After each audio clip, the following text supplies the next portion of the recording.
we are asking the questions. Tuliambiwa mambo ya extrajudicial killings na disappearances itakuwa mambo ya past. Hawa watoto ni baraka kwetu, tumepatiwa na Mwenyezi Mungu, na yale yamesemekana mambo ya abduction tutakomesha. Our President William Samoei Ruto said no more abduction, no more extrajudicial killing, and he vowed to this. Today, government pathologist Bernard Media released an information after the post-mortem was done, and he said this. Here is the clip.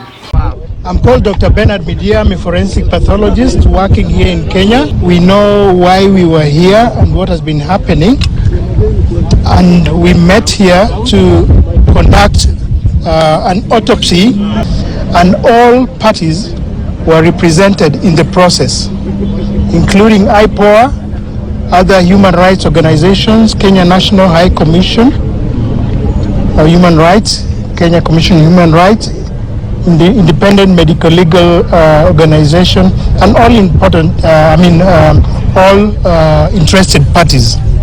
The family is also here. Following the autopsy that we've just done for 5 of us,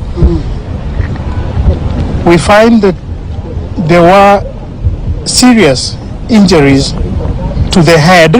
There were also features of neck compression, multiple soft tissue injuries that were spread all over the body, including the head also, the neck, upper limbs, and the trunk and the lower limbs. These are injuries that externally inflicted from external source and are in keeping with assault. Now, upon conclusion, as we don't stop here, we go further to investigate. So we took various other samples from the body for analysis in forensic laboratory, and we are also inviting other interested investigative agencies to come up and with findings that can corroborate what we have just found concluded after the autopsy. According to his report, Bernard Media said that as the police had released their press conference, that is DIG and IG and other staff from police, they said Albert Ojwang hid himself in the police cell custody until his death. This is now null and void. So, Albert Ojwang, according to the post-mortem report today, he was killed. Why do we say he was killed? He said that this body and his head had hardly been hit, forehead and also back, also in his chest. So this man, he was killed. What happened and what led to the death of Albert Ojwang? This is what police said. The reasons as to why the late Ojwang was arrested, together with a few others, is because there was a complaint that had been launched by the DIG KPS about his name being tarnished. So it is on that basis that investigations were actually being carried out, because he also have got a right to be protected by the same law. Thank you. Yesterday in the morning, 9th of June 2025, the IPOA, IG, DIG, DCI, hey, name them, all of them were at Central Police to do this investigation. Since when did we see such case, rare case of somebody who is mayor, just the case is being investigated by all this?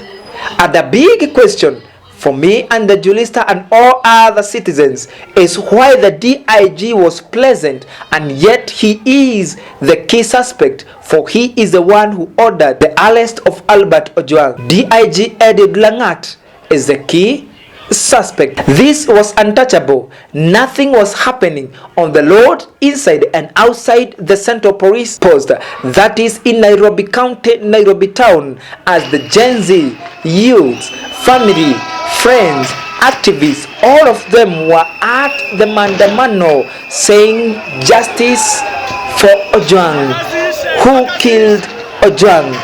Why Ojwang was killed? And who, when, ordered the killing of Ojwang? Ordered the killing of Ojwang. What justice is there for Albert who can no longer breathe? No one asked me to come here this morning. I came under my own will because Albert cannot stand this day to testify in court. If Albert did a mistake, let him testify in court. That's why we have court. Okay. Let him testify in court. But what happened between here and Homa Bay, only Albert can tell us. And unfortunately, as I've said, dead bodies tell no tales. How low was the bar for us to vote an ICC suspect? Yes. In consecutive terms, ICC suspect number 1, Uhuru. ICC suspect number 2, Ruto. Yes. I am not surprised that this government is hunting and haunting the dissenters of this regime because they are using the Moi manual. Ruto ni mtoto wa Moi. Amefunzwa na Moi siasa za kuabduct watu, siasa za kuua watu, siasa za kuintimidate watu na siasa za kutumia vijana vibaya. Na sisi tumekataa. Kama mama amesikia uchungu sana. Kama mama amesikia mtoto mmoja, huyo mama atapata lini mtoto mwingine? Na amekuwa mzee. Atapata wapi mtoto mwingine? Huyo mzee atapata wapi mtoto mwingine? Wakimwambia poa, wanamtoa kwa boma ya mzazi wake. Walikuwa wanamtoa wampeleke wapi? Tunataka tu huyo askari watuletee hapa. Hatutaki maneno ya koti. Watupatie sisi wa mama. Tutadili na huyo askari. There's one particular police officer who decided to haul tear gas canisters at us. And I went to him and asked him why he's hauling tear gas canisters, yet we are peaceful. So when I asked him that, he threatened me and he told me, I have marked you. Nimekumark na nitakupata. Serikali ndio inapatia polisi nguvu, but not for long. We the people shall. The power belongs to us. At Julista I, today we want to discuss on a few, and this is the chronology of events that happened from his arrest to his death. Saturday 7th June 2025. Albert was picked up by DCI officers on motorbike while having lunch at his father's home. He was taken to Mawego police station, briefly held there, then placed into a vehicle and driven to Nairobi. While on the way, he managed to call friends and inform them that he had been arrested. Back home, his father immediately boarded a PSV vehicle to Nairobi so that he can rescue his son. On his hand, on the bag, he was carrying a title deed as he planned to use as a surety of bail if a probability of his son to be taken to the court. For a surprise is, later that night, around 9 p.m., Albert called again. He said he had arrived in Nairobi and he was being taken to the Central Police Station. After the call, his phone went silent. Friends who were rushed to Central Police Station arrived at 9:40 p.m. They were told Albert was at the station, but no one was allowed to see him. Sunday morning, 8th June 2025, when friends and family returned to the station next morning, they were informed that Albert was dead. From that moment, police again giving contradictory statement about the time he was booked, now he died, and even where his body was. According to a Julista's Eye, is that Albert Ojwang died at 1 p.m. and therefore police started contradictory statement, started asking what to say, and they started to fake information.